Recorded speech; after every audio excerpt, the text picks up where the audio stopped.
Hola, ¿cómo están? ¿Cómo están todas, todos? Volvemos a iniciar un nuevo encuentro de conversaciones para que vayan sumándose y para que vayan entrando a esta conversación. Esta vez es con María José Cumplido, con la Cote Cumplido. Con ella vamos a dialogar sobre esta pandemia. Ella es historiadora, es autora también, tiene una serie de libros con los que nos hemos entretenido mucho. Chilenas, por ejemplo, Chilenas Rebeldes, lo tengo acá, se los voy a mostrar. Aquí a propósito de eso. Y bueno, estamos esperando que aparezca ahí en la transmisión para poder sumarla a esta conversa, para preguntarle como historiadora muchas cosas acerca de la pandemia y también para preguntarle como escritora, como investigadora también, cómo ha pasado estos días de cuarentena. Así es que vamos a ver si ya está conectada para poder irla sumando a esta conversación. A la Cote Cumplido, bueno, le vamos a dar un tiempito para que entre. Y por mientras vamos adelantando algunas de las preguntas. Estamos en vivo por Instagram, así es que ustedes también se pueden sumar a la conversación, hacer preguntas también. Tengo los lentes cerca por si acaso para poder ir un poquito mirando lo que ustedes quieren. Ahí está la Cote, la voy a invitar al tiro a sumarse a la conversación. Me pilla un poquito la tecnología, ¿no? Pero ahí va a aparecer en la conversa. Ahí está. Hola Cote, ¿cómo estás? Bien, ¿y tú, Bea? Bien, nos escuchamos bien, dedito para arriba. Lo digo porque son las 8 y pasaditas y esta es hora como de alto tráfico de internet por todos lados, entonces de repente pasa, esta cosa se tranca un poquito, pero no, estamos bien y nos escuchamos, así que hola, ya hay hartos corazones y hartos mensajes y saludos, así que bien por eso. Bueno, ¿en qué estábamos? Así se llama el programa y te quiero preguntar, ¿te ha tocado hacer cuarentena? ¿Llevas mucho tiempo ya encerrada en tu casa? Sí, esta es la 4ª semana y bueno, estoy teletrabajando, sí, así que en ese sentido no he perdido como ¿cómo se dice? Como un poco el ritmo. Pero así es extraño porque es como, yo creo que todo el mundo siente lo mismo, como esto del día de la marmota, que uno se despierta y no sabe nunca qué día es, y como todo un poco se repite, y además con esto que tampoco sabemos qué va a pasar. Bueno, sí, es cierto. Más adelante vamos a estar hablando de eso, porque igual yo a la entrevistada le preguntaba un poquito eso, más que por hacer como todo un gran análisis, que yo creo que nadie lo podría hacer. Claro. También un poquito para imaginarse, no sé, el próximo año. Yo he hecho harto ese ejercicio de pensar qué estaba haciendo en abril del 2019, a propósito que estamos en abril, jamás pensando que iba a vivir este abril de 2020 y pensar cómo será el abril del 2021 y si seremos un poquito distintos. Y ahí quiero apelar porque contigo la gracia es que uno puede apelar a la historiadora, a la investigadora, a la mujer, a la encuarentenada y a la escritora también. Entonces vamos a pasar por varias etapas. Yo te quería preguntar un poco por la historiadora y la investigadora. Vi en un cine en Estados Unidos y me hizo mucha gracia cómo lo presentaban. Decía, estamos cerrados, a propósito de que, bueno, tal como en Chile y en muchas partes del mundo, prácticamente en todo el mundo, que están cerrados los cines, los restaurantes, los teatros, en fin, decía, este cine está cerrado hasta que la vida deje de ser como una película. Y de verdad que, no sé si les ha pasado a ustedes, pero por lo menos no sé si en la tele, en Netflix, en fin, han dado todas estas películas, epidemia, guerra... Sí. Zombie, todo eso, y uno mira todo esto y de repente tú dices, hay cosas que se parecen como a una película que uno estuviera viviendo. ¿A ti te pasa que sientes que estás viviendo parte de algo que leíste en un relato de historia o un momento de la historia como que se vuelve a repetir? ¿Sabéis qué? No tanto porque creo que hoy día, por ejemplo, tenemos como mucho más material para conocer cómo era la vida privada, digamos, de las personas que sufrían, no sé, la peste negra, ¿cachai? O la viruela, relatos que no están tan escritos, digamos, o se perdieron en el camino. Y creo que esto, como decís tú, se parece más a una película, digamos, muy contemporánea que más de ahora que a otra cosa, porque pensando, por ejemplo, en quizás la pandemia más importante que se vivió en Chile, que es la de la viruela, ¿Y eso fue cuándo más o menos? Empezó en 1550, ¿cachai? Como 1550, y tuvo rebrotes hasta ya el siglo XX, digamos, cuando se empieza a vacunar la gente. La gente recién se empieza a vacunar a finales del siglo XIX. Entonces tenía muchos años donde moría, no sé, el 10% de la población constantemente. Eran sociedades también donde la mortalidad era muy alta, la mortalidad infantil, ¿para qué decir? Entonces también había como una naturalidad con la muerte que era algo cotidiano, ¿no? Como típica historia de los abuelos o bisabuelos que se murió la hermana de tuberculosis o la mamá en el parto.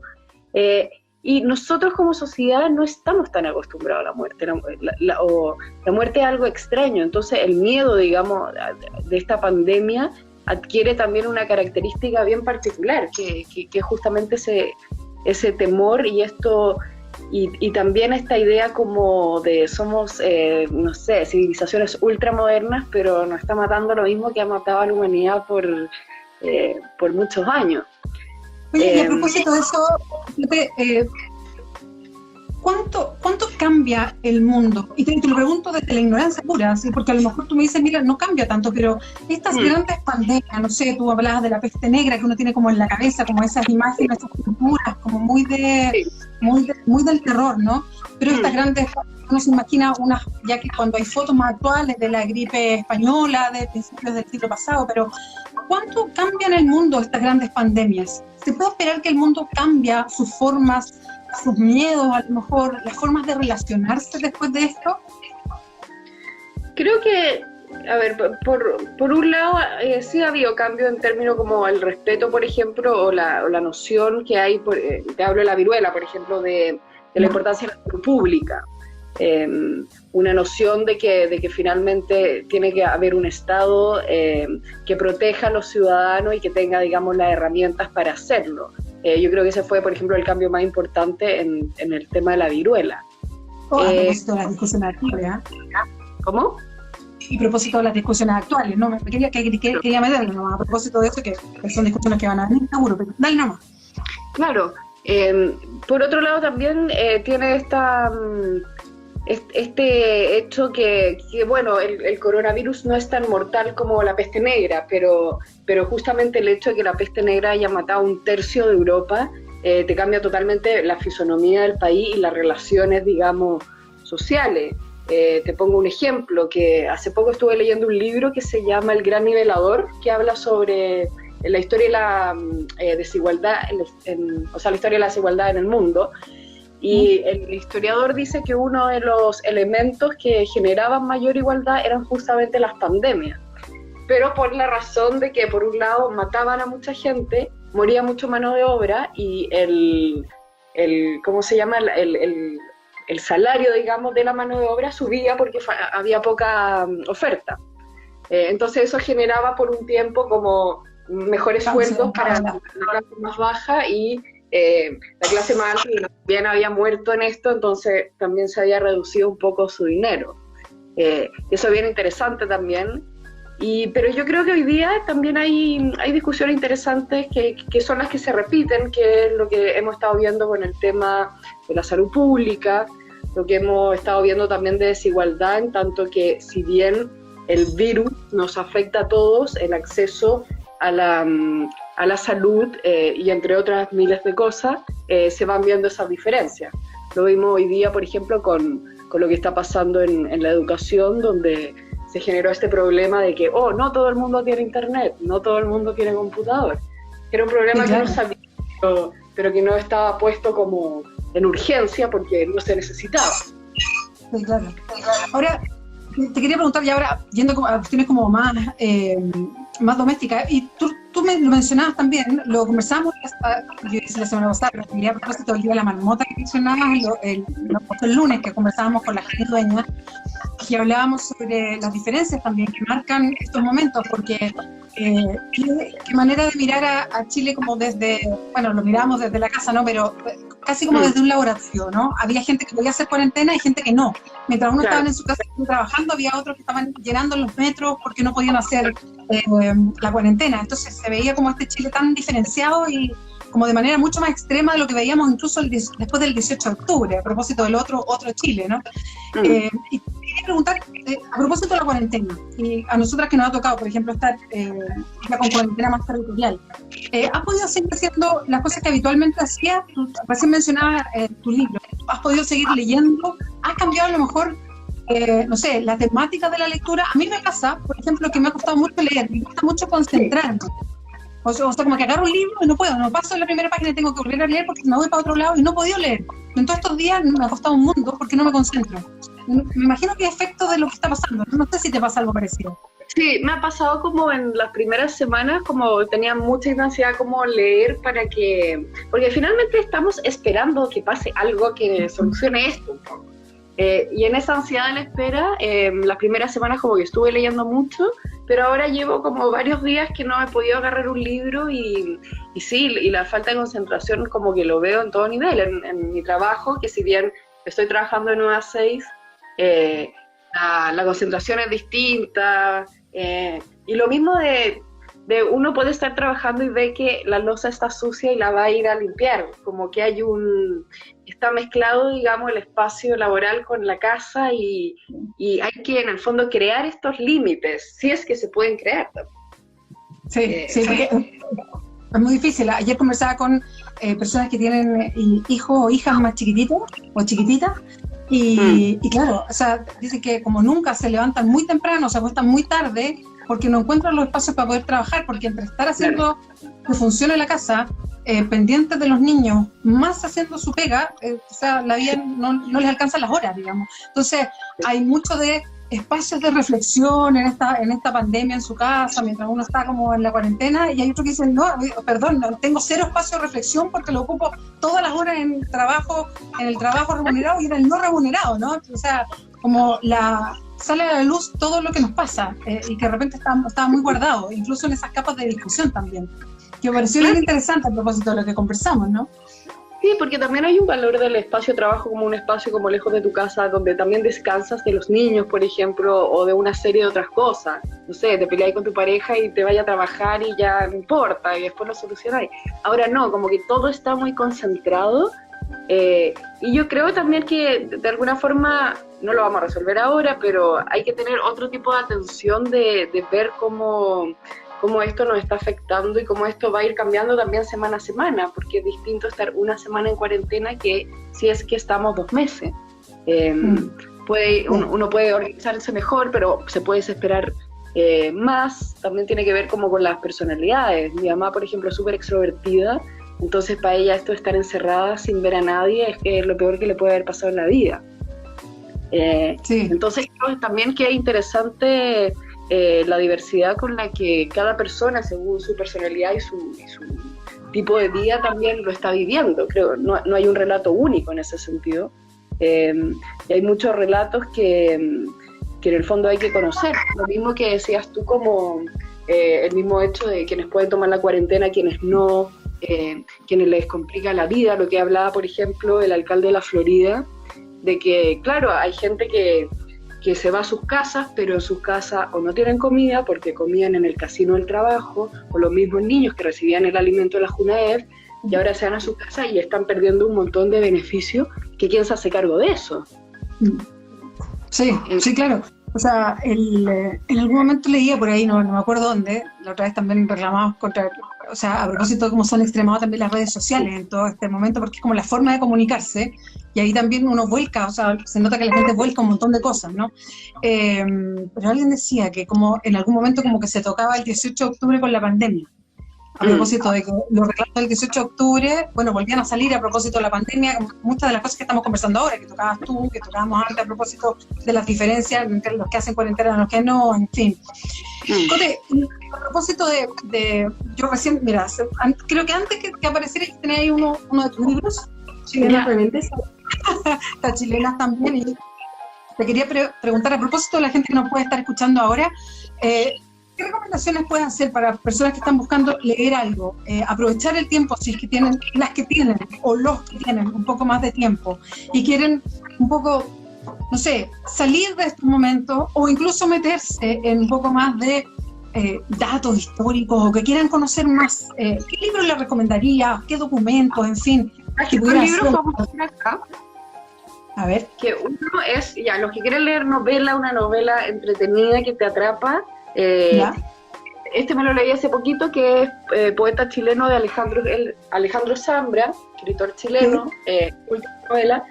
Y es muy entretenido porque habla un poco de las relaciones familiares, del mundo de la poesía en Chile, y lo bonito que tiene es como está ambientado en Santiago, a través del libro puedes salir, ¿no? Como que me pasó, por ejemplo, que había referencia a la Fuente Humana, entonces era como, oh, estoy viviendo Santiago de nuevo. Entonces me hizo muy bien ese libro. Me pareció como... Lo que dice a propósito de eso de que en la cabeza uno sale. Sí, efectivamente.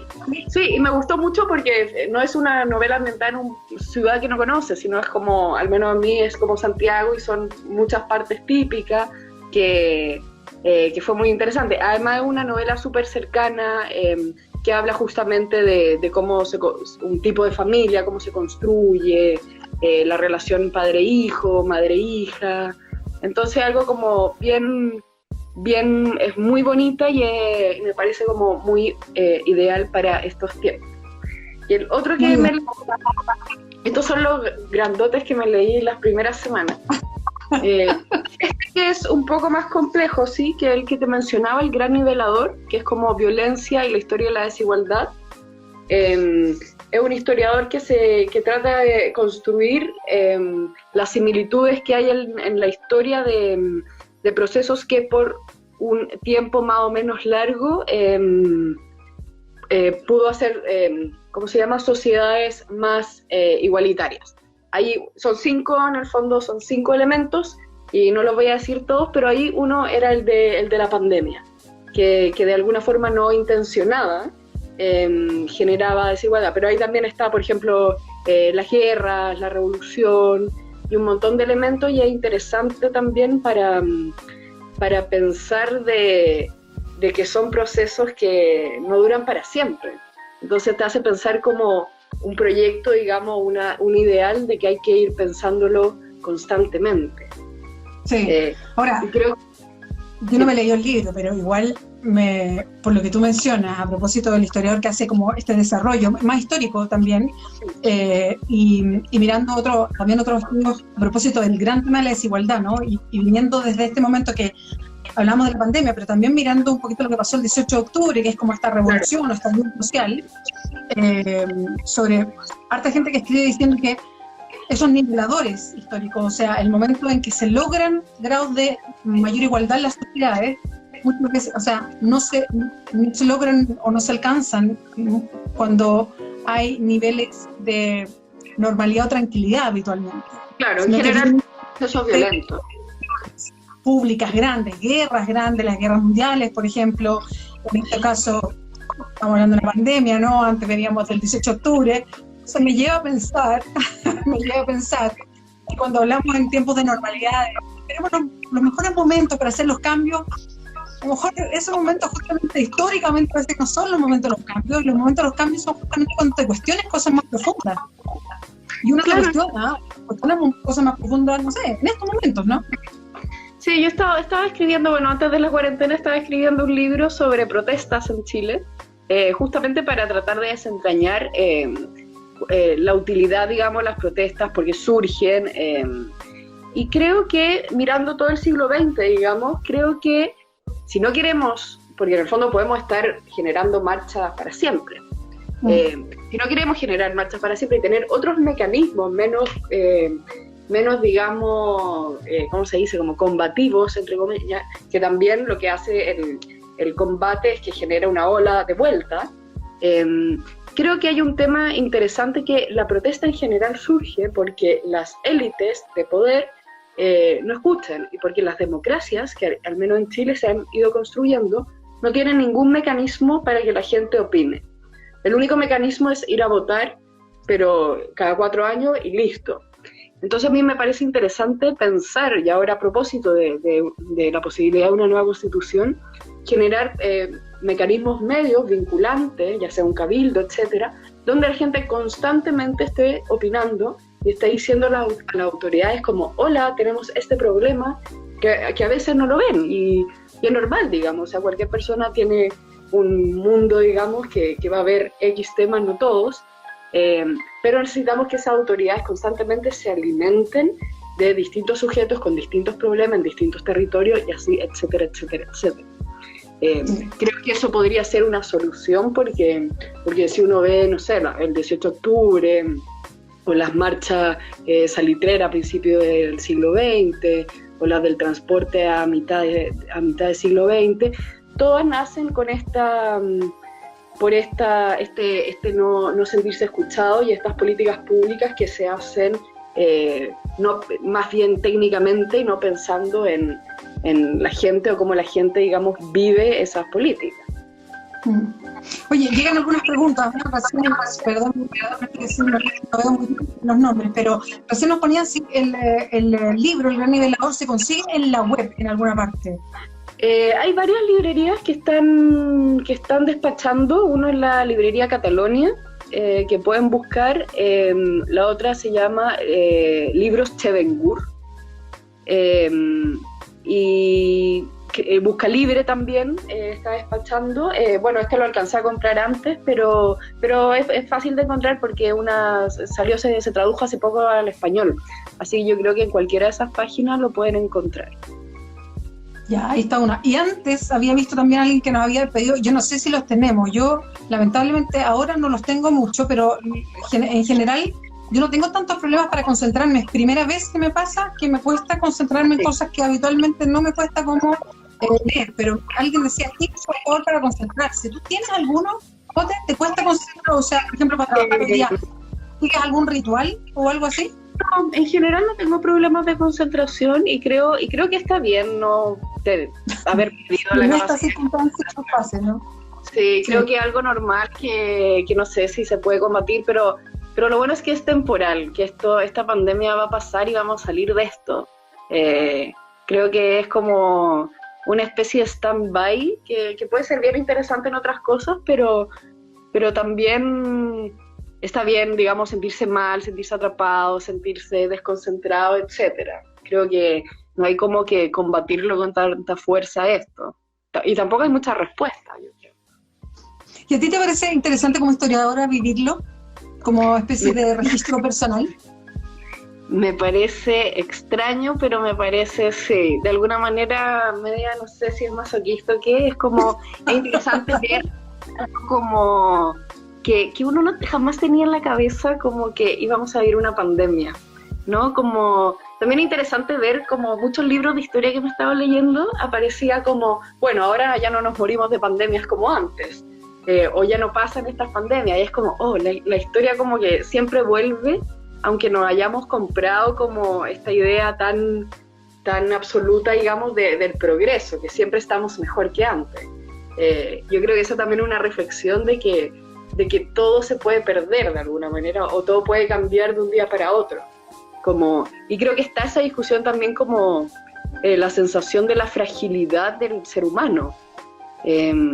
Que pasa en un segundo, digamos, y esto fue muy rápido también por la particularidad de este mundo globalizado, que en un segundo el mundo se pandemizó. Y por otro lado, me parece que también es interesante ver justamente esas particularidades y esos relatos pienso, por ejemplo, el contrapunto de esta supuesta economía chilena exitosa, fuerte, y en verdad es una fragilidad absoluta, ¿no? O sea, como pymes van a quebrar, probablemente empresas grandes también, más allá de, digamos, de todas las consecuencias que tiene eso para el mercado y para la gente. Entonces me parece como también interesante el hecho de ir pensando cómo nos fuimos comprando discursos que finalmente esto lo dijo el movimiento del 18 de octubre y ahora lo estamos viendo como en carne viva. Y eso quizás también es interesante porque de alguna manera se espejean esas dos cosas. Son parte de un poco de lo mismo. Sí, sí. Pero además yo creo que tú lo decías súper bien. Pasa como esto de de que todo nos va enseñando, no sé, no sé por qué, lo he sentido como muy, como que me recuerda mucho cada vez que hay terremotos en Chile. Como que el terremoto, como que nos devuelve a nuestro lugar, la naturaleza muchas veces. Tal como hablamos de los desastres que no son naturales, sino que son, no sé, socionaturales, o porque tiene que ver con que nosotros le hemos quitado, no sé, el lecho al río, o sea, hemos intervenido en la naturaleza de ciertas maneras, no me refiero a los terremotos en particular, pero y de repente como que nos traen a cosas mucho más originarias o nos vuelven al origen, ¿no? Que es lo más importante, en fin. No sé, todo esto que está pasando me trae un poquito de vuelta a eso. Y también mirando lo que pasa en Europa, lo que está pasando en Estados Unidos, ¿no? Todas estas potencias que uno mira y que las miramos siempre y que nos comparamos mucho como Chile, y que hoy día ellas están pasando por un momento súper complejo, que no han sabido manejar tampoco. Y hoy día las miramos como el mal ejemplo, ¿no? Entonces es como que se nos dio vuelta un poco el mundo de lo que estábamos viendo, y también eso es como una especie de enseñanza de todo lo que tenemos aprendido, que las cosas, pucha, tienen una evolución, que nada está, que ninguna respuesta está, todo, como todo no está tan anudado, ¿no? Que las cosas no son todas definitivas, ni están compradas, ni están hechas, ni están resueltas. Esa es la sensación que me queda al final, que también es para paladearlo de alguna manera. Claro, y el hecho de que todo puede cambiar de un segundo a otro, o sea, eso mismo como que decís tú, como Francia, así países como todos queremos vivir ahí porque es bacán, y están ahora como muy en problemas, y nosotros estamos ahí como, bueno, ¿qué va a pasar también? ¿A qué nos vamos a parecer? Porque en el fondo no nos parecemos a China, tampoco nos parecemos a Italia, tampoco nos parecemos a España, y menos a Estados Unidos, o sea, a Estados Unidos quizá un poco.